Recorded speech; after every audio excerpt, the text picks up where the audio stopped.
Why have we been discussing Greenland? I'm sure this thought has crossed your mind several times lately. And ironically, it is the question more than Greenland itself, which is the story. And before I proceed, the latest from Davos is not Macron's blue aviators or Trump's hour long ramblings, which only he understood. It's not even America's Board of Peace that Trump wishes to replace the United Nations Security Council with. It is that Trump has agreed to a framework agreement on Greenland and ruled out taking it by force. Now, Trump being what he is, the subject will come up again to maximum effect and more ramblings. But for now, it tells us again how thoroughly the world has become a prisoner to Donald Trump's vagaries, tantrums, and farces. He tacos and does the opposite his way through global diplomacy, and somewhere in the chaos manages to sell the big story, frequently for it to turn out more incongruous than before. So Trump arrived at Davos this year going all guns blazing, threatening, blustering, posturing about American security interest in Greenland and his endless wins since his inauguration. The familiar rhetoric. I ended 1,000 wars, Biden was bad, and I am the daddy, so on, went on.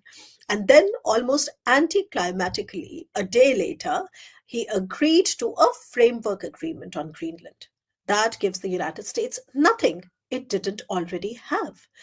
What kept the world glued to Davos proceedings was the possibility of the transatlantic alliance rupturing over Greenland, and I'm sure you've heard this news again and again. So, speculation on NATO's collapse, or Europe's abandonment, or America's retreat or conquest, whichever way you look at it, has been doing rounds already. Between Taco and its opposite, Trump has pushed the world's sensibility to the edge, one of unprecedented dopiness, abject misinformation, naked neo royalism, misplaced vanity, and I would say ugly narcissism. The American president pursues it with aplomb at everyone else's expense. He has turned wasting time into an international pastime and a serious business. Analysts, diplomats, markets, and governments now spend days deconstructing statements that collapse under minimal scrutiny. He has also pushed the world into a constant state of unreality. Manufacturing dangers where none exist while ignoring real deaths, real wars, real mass violence. That's Donald Trump. Trump cannot tell victims from perpetrators or allies from adversaries. He cannot even consistently articulate what he believes American interests to be. He seems to believe that his word or how he feels about something alone makes things happen. And obviously, logic, truth, and rationality be damned. There is little value in listing Trump's hits and misses since his inauguration because it's been a year since he was inaugurated. It is a tedious task and reveals quite little, frankly, because what matters is the pattern of his anarchy. As regards Greenland, after weeks of insane rhetoric, including military threats, Trump suddenly compromised with the same self assuredness and comical indifference with which he had threatened force only hours earlier.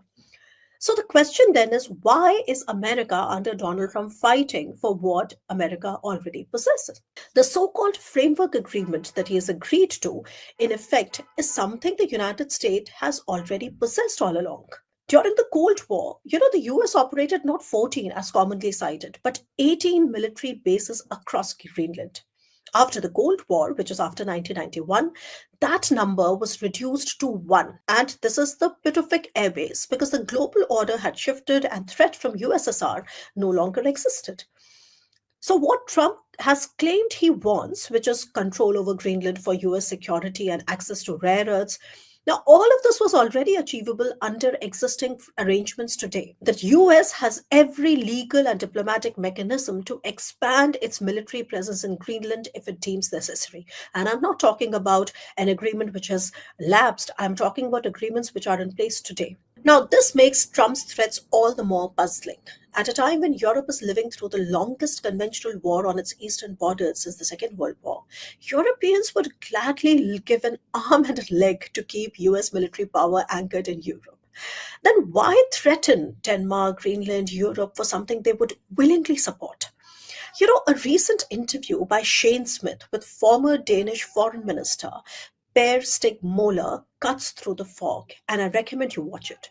Moeller, who was the chief architect of the 2004 defense agreement with the US, has explained in that interview how Greenland already allows the US everything it needs or wants in consultation with Denmark and Greenland. So, this 2004 treaty that Moeller had skillfully crafted and negotiated with Colin Powell and Condoleezza Rice on the American side had expanded on the original 1951 agreement, which was updated once Greenland ceased being a colony in 1953.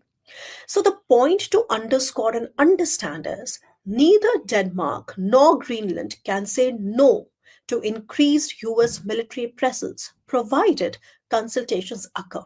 In other words, provided they reach out respectfully. Greenland, in fact, would welcome greater American engagement. The Americans were there during the Cold War before they decided to leave. And what followed decades later was Trump and J.D. Vance turning a clear strategic mechanism into the most absurd geopolitical spectacle of Trump's second term. Now, juxtapose this with Trump's confusion on Russia. His rhetoric on Putin and Ukraine oscillates wildly in the favor of Russia, and yet on Greenland, suddenly he discovers Russian and Chinese threats that no one else seems to see for now.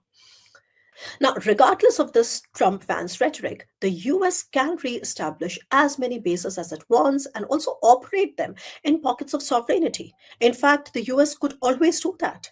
If Trump wants military control over Greenland for something like the Golden Dome, another Trumpian fantasy project for now, he already possesses every legal instrument needed to do so on the continent, provided for by the 2004 treaty, without turning it into a global spectacle or making a fool of himself. And you know what? There is another comedy of unintended consequence of all the Trump rhetoric on Greenland. This time, the Trump show had consequences, and deliciously, these were unintended and ironic. Trump's strategic buffoonery over Greenland has shaken his most committed allies in Europe. And you know what these committed allies are? These are the far right parties. So, the far right parties that until recently saw Trump as the biggest patron now find themselves deeply uneasy. And this is particularly striking given that the latest United States national security strategy celebrated the growing influence of patriotic European parties as a cause for optimism. Now, the same patriots now face a dilemma as Trump's approval sinks across Europe. And I'll give you a few examples. Alice Weidel of the AfD, which is alternate for Deutschland in Germany, accused Trump of violating a core campaign promise, which is non interference in other countries. Her co leader, Tino Chrupala, rejected what he called Trump's Wild West methods. Francis Jordan Bardella, Britain's Nigel Farage, and others found themselves cornered when Trump imposed or threatened the 10% tariffs on countries that send troops to Greenland to signal solidarity with Danish sovereignty. And if you remember, then Trump took these tariffs back. But the sharpest rebuke came from Sweden's far right leader, Matthias Carlsson, who wrote on his account on the X Trump increasingly resembles a reversed King Midas because, he says, everything he touches turns to shit. Now, in an unusual moment, Europe from left to right has pushed back together.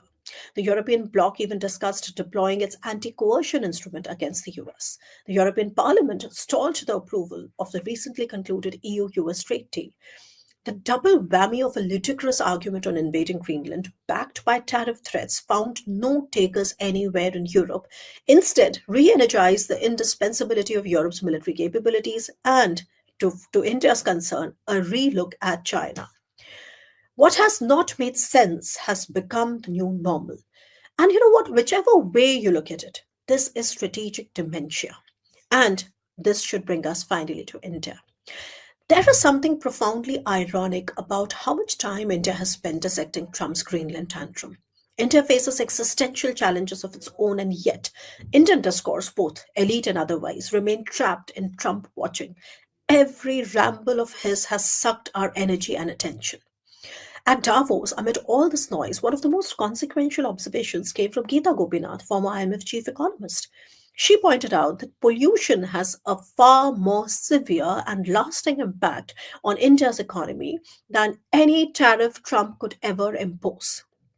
Pollution, she noted, is a bigger international threat to India than trade wars and must be pursued alongside deregulation, land and trade reforms.